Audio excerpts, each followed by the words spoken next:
Koreano ako. Gumawa ako ng tips coin upang lumikha ng isang mundo kung saan lahat ng tao sa mundo ay maaaring yumaman at mamuhay ng masaya.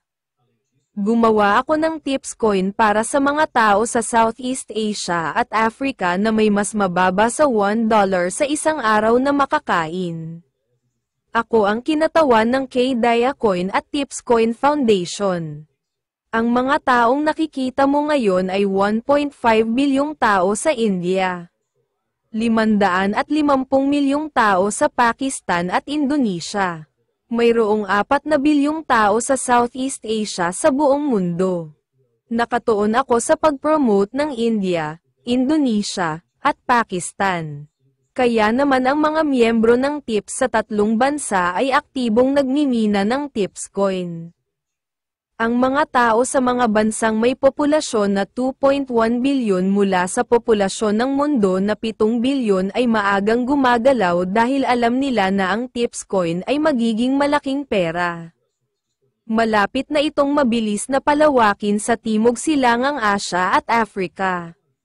Mga tip coin ay magiging isang malaking pera. Ang pagkonekta sa K-Dia Coin at Tips Coin Foundation ay isang magandang paraan para yumaman.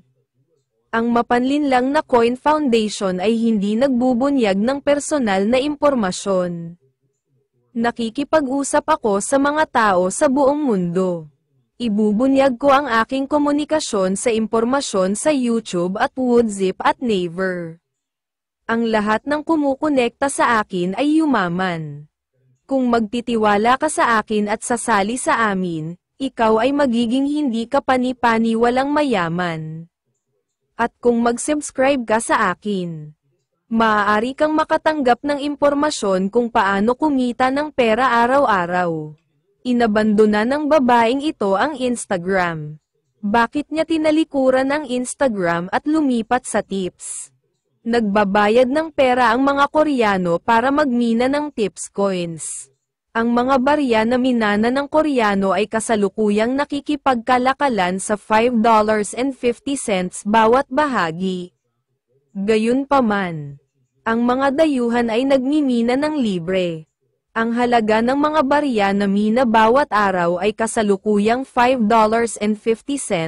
Gayunpaman, kung mas maraming tao sa buong mundo ang lumahok sa libreng pagmimina, tataas ang halaga ng platform ng tips, at ang halaga ng kasalukuyang minahan na mga barya ay sisubog mula $5.50 hanggang $100.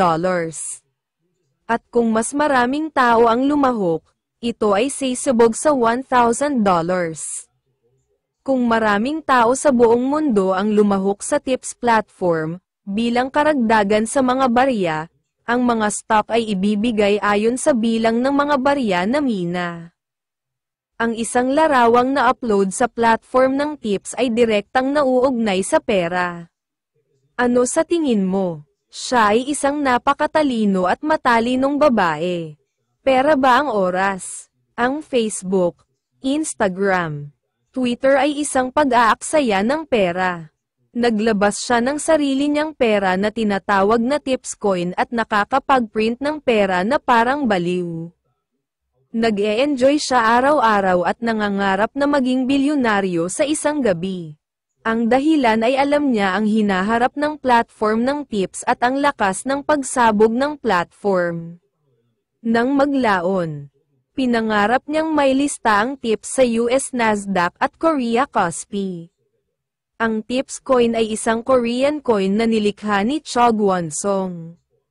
Kung ikaw ay isang taong tumutupad sa iyong mga pangako, maaari kang magkaroon ng hinaharap na Bitcoin gamit ang tips coin at yumaman.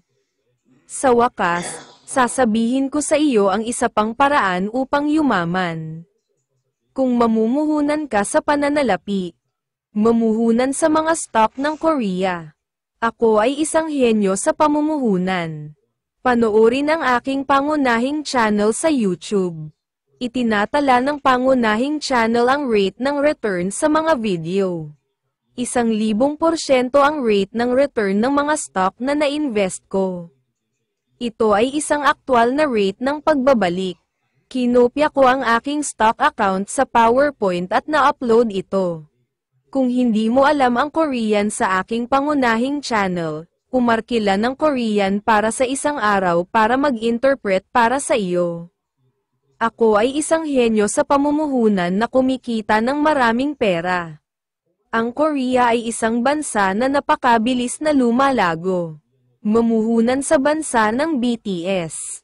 Hayaan mong bigyan kita ng ilang impormasyon kung paano kumita ng maraming pera.